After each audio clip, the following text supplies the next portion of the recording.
Una, magpakulo ng tubig depende sa dami ng sabaw na inyong nais. Takpan hanggang sa kumulo.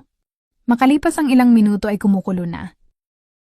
Maglagay ng tanglad, kamatis, luyaw ginger, sibuyas, paminta. Muling takpan hanggang sa kumulo. Makalipas ang ilang minuto ay kumukulo na. Ilagay ang mga tilapia.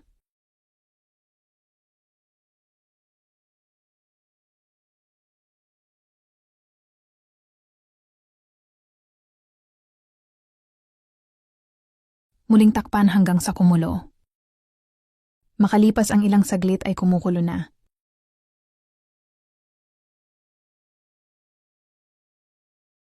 Maglagay ng siling haba o siling green. Konting pampalasa.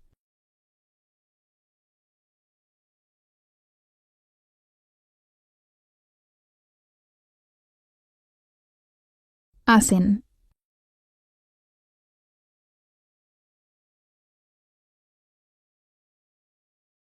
Haluin para magbalanse ang lasa.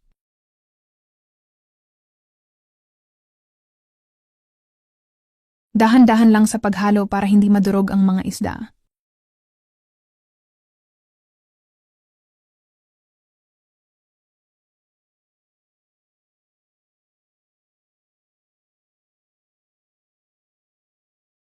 Muling takpan ng ilang minuto. Ayan at kumukulo na, tanggalin ang takip. Naglagay ako ng konting patis dahil medyo matabang sa aking panlasa. Muling takpan. Buksan ang takip makalipas ang 1 o 2 minuto.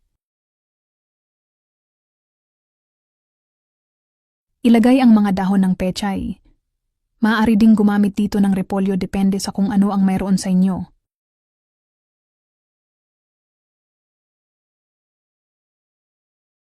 Haluin at ipailalim sa sabaw ang mga pechay para maluto.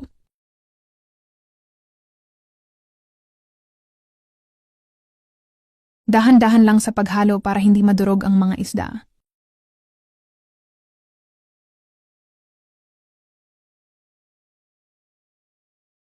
Muling takpan sa loob lang ng 1 minuto. Makalipas ang 1 minuto ay buksan ang takip. Haluin ng dahan-dahan.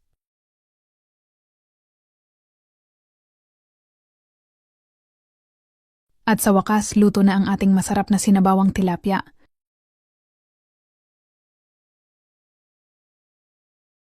Thank you for watching GoPads TV. Like, follow, and share.